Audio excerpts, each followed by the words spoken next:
We are officially live, and we're going to give everybody just a second here to funnel into the room. And quickly, I'll just introduce myself. I'm Josh Amster. I'm the Senior Vice President of Fundraising here at Start Engine. And we've got two very special guests with us today. I'm sure many of you will recognize the famous Kevin O'Leary, Mr. Wonderful. Kevin, thanks for joining us this morning. Great to be here. Thank you.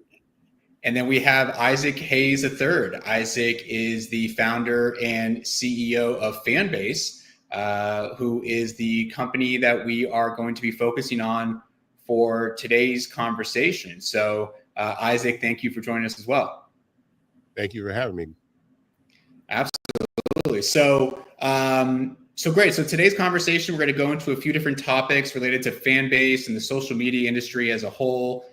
We are going to take some questions as well. So if you're in the audience, please feel free to submit questions to our team. We'll make sure to get to as many of those as we can during the course of our conversation. But I thought first, as just a starting point, Isaac, if you don't mind just talking to us about Fanbase and why you started Fanbase and what it does, and then we can go from there.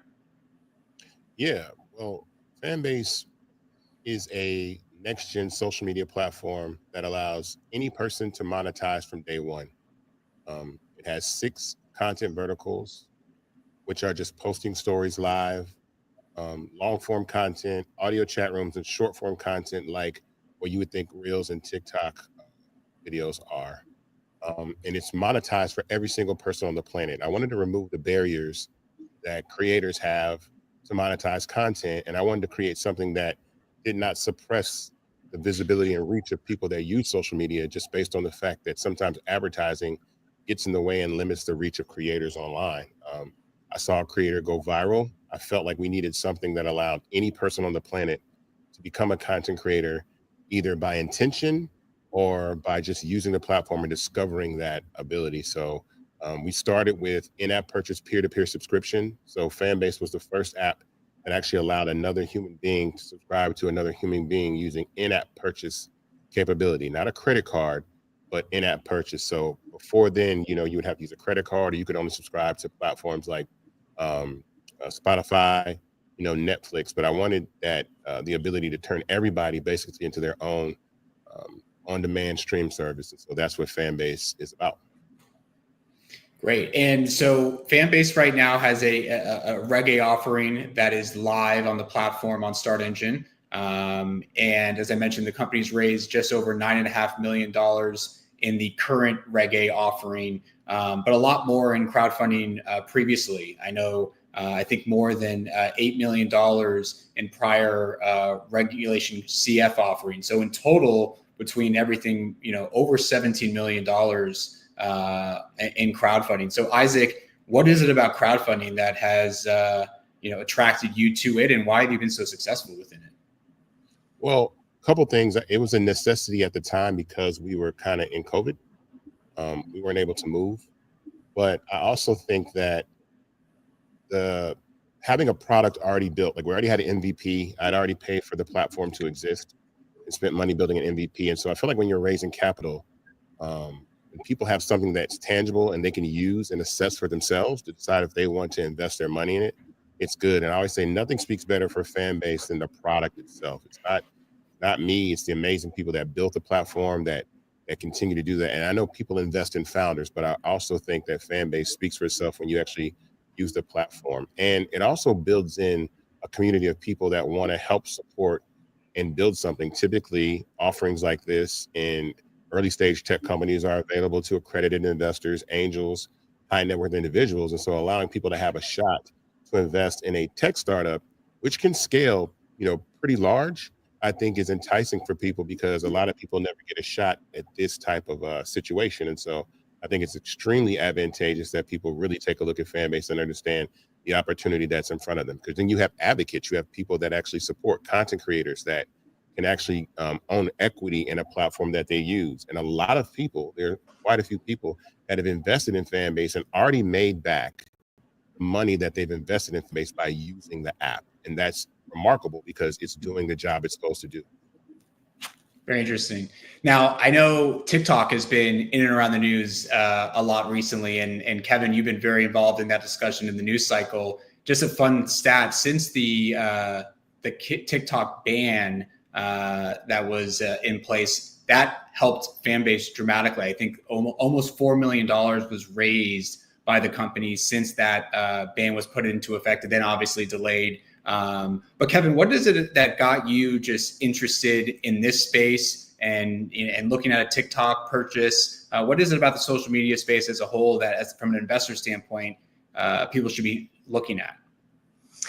Well, I would go back up to 30,000 feet and go back maybe 3 years ago, just pre-pandemic. I have over 54 private company investments in all 11 sectors of the economy. And we know pretty well, these are private, so what matters is revenue and free cash flow in each case. So we have a pretty good idea of where the pain points are in each business, no matter if it's insecticide or commercial kitchens for airlines or wireless charging. They have two challenges always. How do they acquire new customers? And they call that CAC these days, customer acquisition cost. And how do they best spend their advertising dollars, ROAS, return on ad spend? Those are two metrics that have become within the nomenclature of every sector of the economy now. I don't care if you're Nike, you care about that.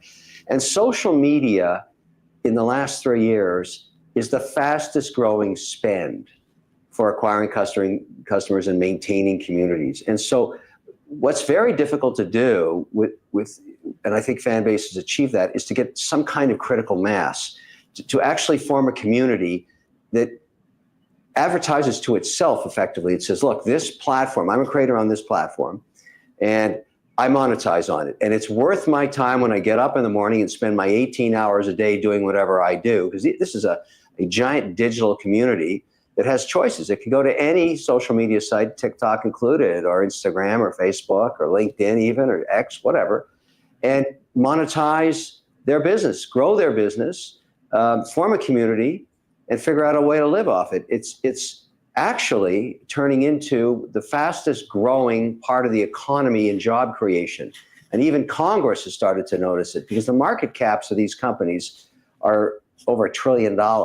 So you have to try and find, from the investment perspective of this deal, if you can catch the wave early enough and it continues to get scale, because it's like almost like a supernova. It creates its own energy. At some point, there's the critical mass tipping point.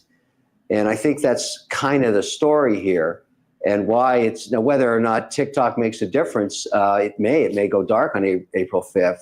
We don't know. But this is achieving success while TikTok's still around. So every social media platform, if TikTok gets shut down, it'll be jump ball for users. So you want to have some level of critical mass the day that occurs, if it occurs, and nobody knows for sure what's going to happen here. But it does show you the importance of building a community where people trust the platform regarding their personal information and their ability to monetize it, because that's what got TikTok in trouble in the first place. And I think that's something that Fanbase has obviously taken to another level by turning their users into investors, right, through the equity crowdfunding solution. Isaac, talk to us a little bit about this, the brands that is Fanbase, and how big that community is, and just, you know, how strong that community is, given everything that you've done in your guys' past. Yeah, so we have over 1.4 million users on the platform. A lot of those came in January just because of that brief ban, and it's brought our MAU up to over 600,000 in January. And so it's really brought a lot of attention to the platform and introduced people to options. I think another thing that really is attractive for Fanbase is the ability to migrate your content. We built something called a content migrator. So that's the ability to take all of your content, up to 1,000 posts from either Instagram or TikTok, and import them over to Fanbase. So it takes your profile picture, your information, your links, everything, and up to 1,000 posts, and brings them into Fanbase. So you're not starting from scratch. And another thing that's really attractive about that is Fanbase has a functionality we call tipping, which is giving love, right? And so you can like something on Fanbase, which is absolutely free. But if you want, you can purchase this digital currency called love and tip people. And so from that perspective, you've instantly put all of your content in a position for it to be monetized, and people can do that. And I think what people will realize is that humans are transactional. We're generous. We will show support and we will spend money on content that we do appreciate. And I think even a penny at a time, which a fan base user receives 50% of that revenue, can add up, because again, a penny doesn't seem like much until a million people give you one, right? And then it adds up. And that's just even where we are right now on the platform as we continue to scale. Just posting content, just regular posts, allow people to tip you, allow people to support you. And support is an important part of becoming a content creator. And so the brand of Fanbase is super inclusive.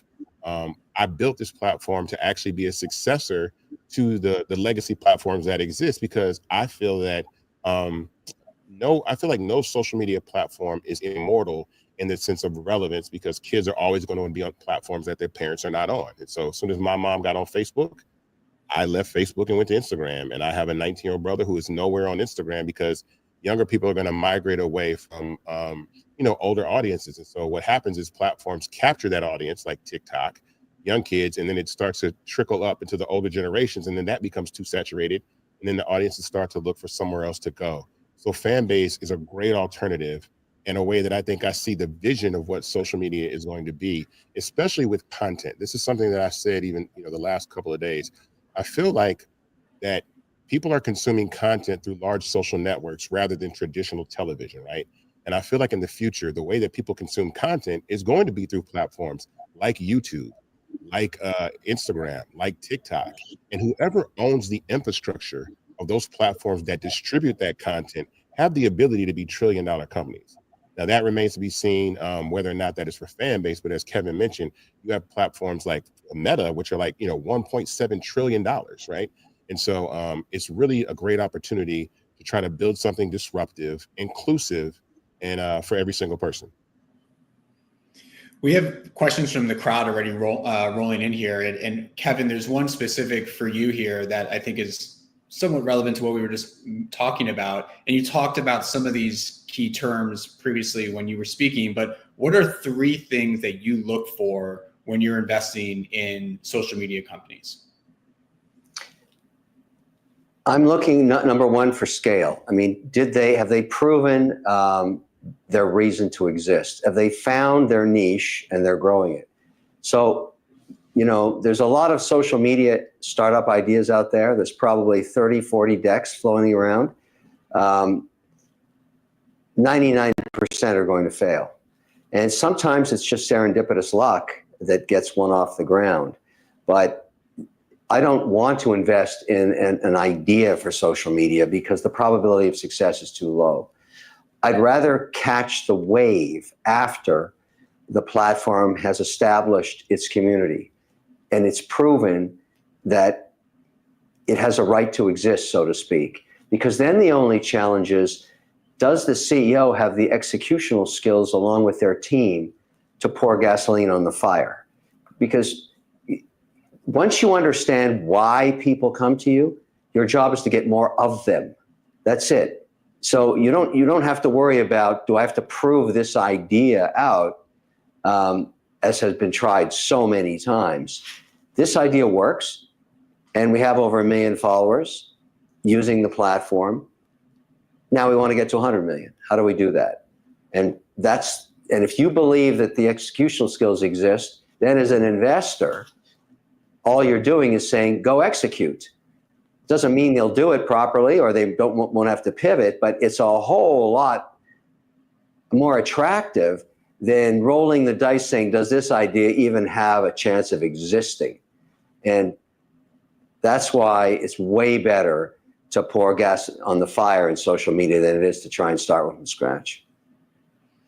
And Isaac, it sounds obviously, based on what Kevin just said and the community that you've already built up, that you've conquered that initial challenge. Yeah.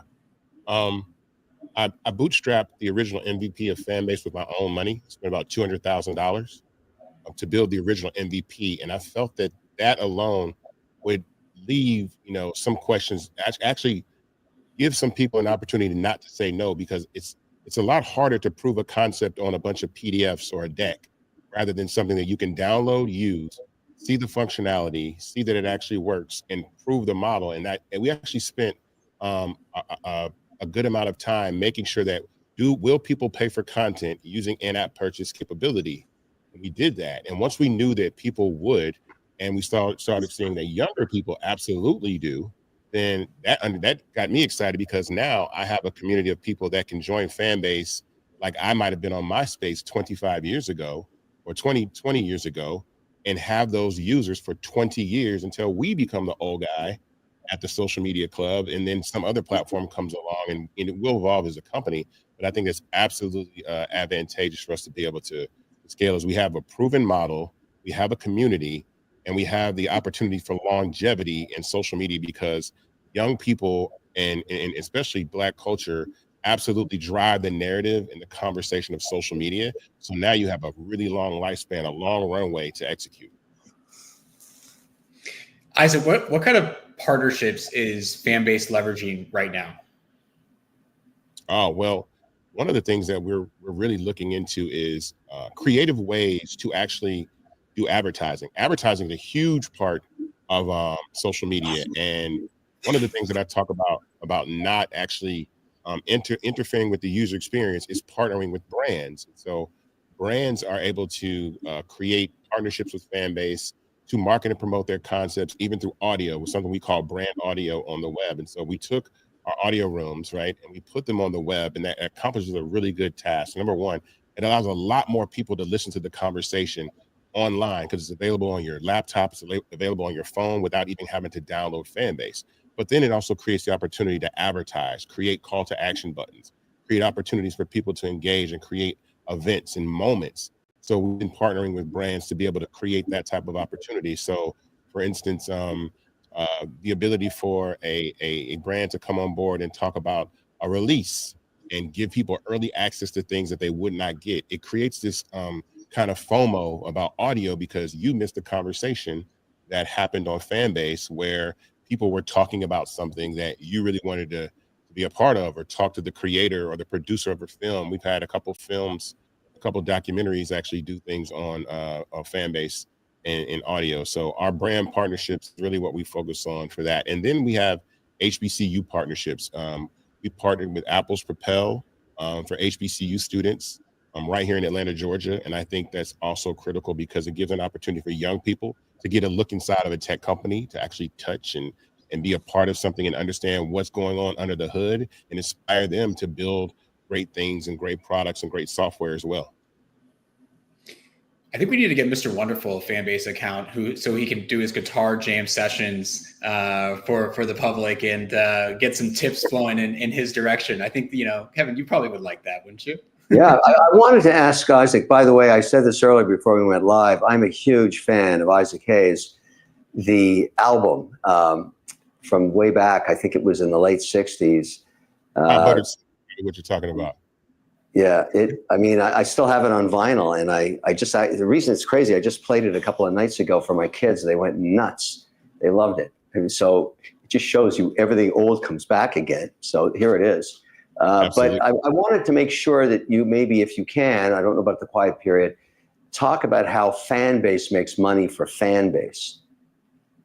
Yeah, so how Fanbase makes money is we receive 20% of all revenue of in-app purchases, right, that come through. So every person, and that adds up, per user, that gives us an opportunity. Users receive 50% of the revenue, Fanbase gets 20%, but also there's the ability to also do these transactions online on the web, right? And when you're on the web, that increases our rev share to 50% of what comes through the door of any creator. So we have this online ability for creators to monetize that way, and Fanbase receives 50% of the revenue. And then on platforms like Google Play and the App Store, we receive 20% of that revenue. But again, when you're thinking of scaling this to tens of millions to hundreds of millions of users, that's a lot of opportunity for revenue as well. And then the in-app purchase part of even purchasing those loves, that digital currency, the way to tip, that's also. And then again, once we find and really build creative ways to make advertising possible without interrupting the user experience, that adds another layer of monetization. And then there's some other things that are built underneath that we haven't talked about in the future for other ways for the company to really make a large amount of money, revenue, just based on the way that we pay creators and how creators get paid, creative ways to do that as well. Kevin, as an investor, what excites you about the expanding social economy, and what kind of opportunities do you see within this space right now? It's growing faster than traditional media. In some cases, significantly faster. You always want to go as an investor to where the advertising dollars go. I mean, you got to look at it this way. You got over 300 million consumers domestically. They're awake maybe 14 hours a day.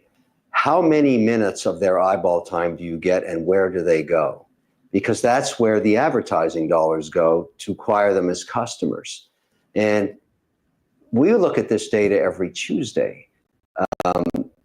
We use every single possible form of media to advertise, from traditional, linear television to streaming services to every single social media platform that can prove to us, a low CAC and a high ROAS. And so we're constantly looking. And so I just look at each Tuesday, what percentage of the spend of the aggregate companies across all 11 sectors is going where? And there's no question about it. I don't care who you are, if you're an S&P 500 company or you're just a startup selling insecticide. Digital spend, which used to be maybe 20% 7 years ago, is 50% now, and maybe going higher. When companies spend more than $50,000 a month, they tend to use remnant streaming and television for a portion of it. If they're under $50,000 a month, it's practically all digital. So Facebook, Google, Fanbase, TikTok, and whatever is working for them, whichever has the lowest CACs. You can watch this like an ocean of capital moving around, and it's huge dollars. It's huge dollars. And so, if you're just a traditional investor and you want exposure to this portion of the economy, you have to find companies like Fanbase and put them in your portfolio, along with other ideas too. But as I said earlier, you want it slightly de-risked. Did they prove they can get 1 million, people engaged on the platform? Doesn't mean they monetize all 1 million, but the fact that they have 1 million means there's no reason they can't have 100 million unless they screw it up. That's how it works. That's how traditionally it works. Whatever got the first 1 million should be able to get the next 99. You just need executional skills. And on that point, Isaac, one of the questions coming in from the audience is, how is Fanbase going to achieve that velocity, that growth velocity that Kevin's mentioned? What are the plans? Well, one of the things that we're focusing enormously on is retention.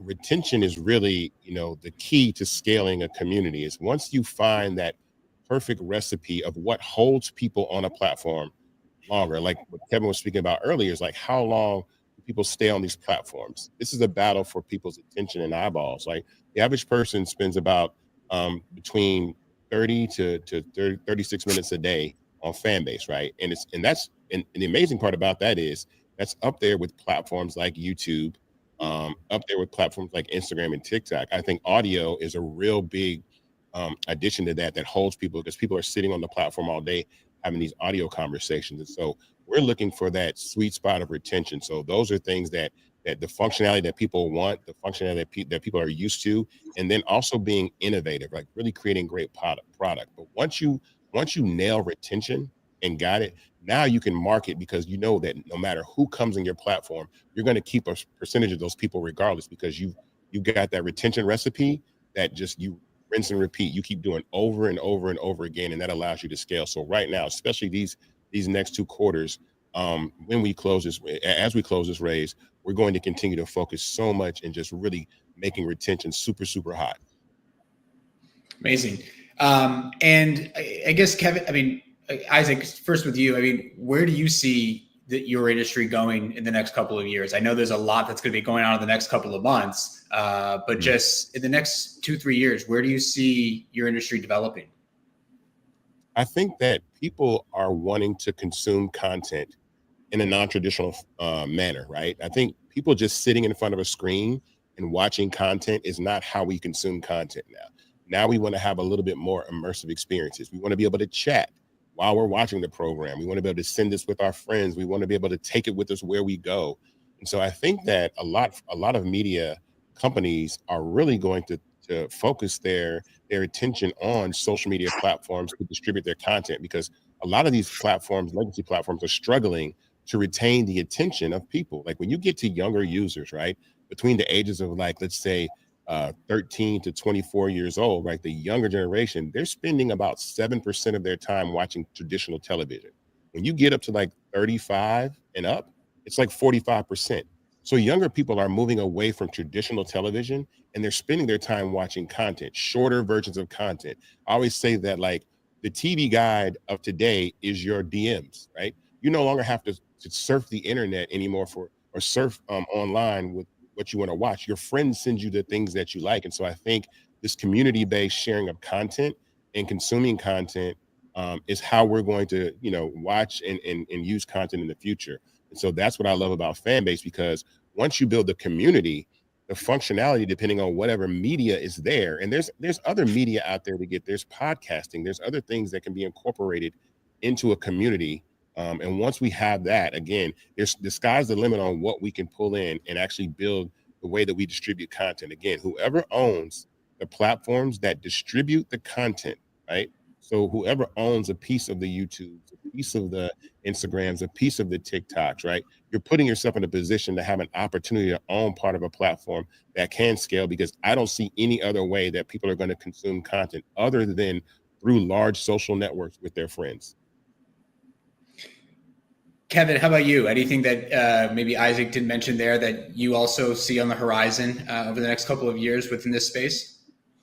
I see a continuation of ad dollars going to social platforms. I don't see that trend stopping. It's one of the greatest challenges for linear television right now. I mean, everything's driven by ad dollars. Everything's driven by can you attract capital that people want to invest in your platform to sell their product or service? And that's the whole deal. That's what made television what it was for over 100 years. And the fact that those ad dollars are pursuing other platforms at an ever increasing rate, not because they're experimenting, they're looking at it from the perspective of returns. So when you invest the $50,000 a week or whatever it is you're doing, and you're getting a 3.5 ROAS, that's pretty hard to get on television. So you continue to do it until you burn it out. And there's a lot of movement and flushing around, and people try to change their messages. And, I think Isaac mentioned this earlier, you don't know what goes viral. It's impossible to do that. But there's so much technology now, we haven't even touched on AI, that is now being applied to creating content that may be more viral as a result of just being more interesting to watch. And certainly our companies are doing that. They're all investing in that. Matter of fact, this tomorrow night I fly down to Miami just to deal on this topic, to try and forecast ad spend by platform for the rest of this calendar year. And it's a lot of money. And we're just looking, we're kind of, we're not emotional about it. We're just using analytical tools that we pay for, dashboards that we pay for, that scan for results.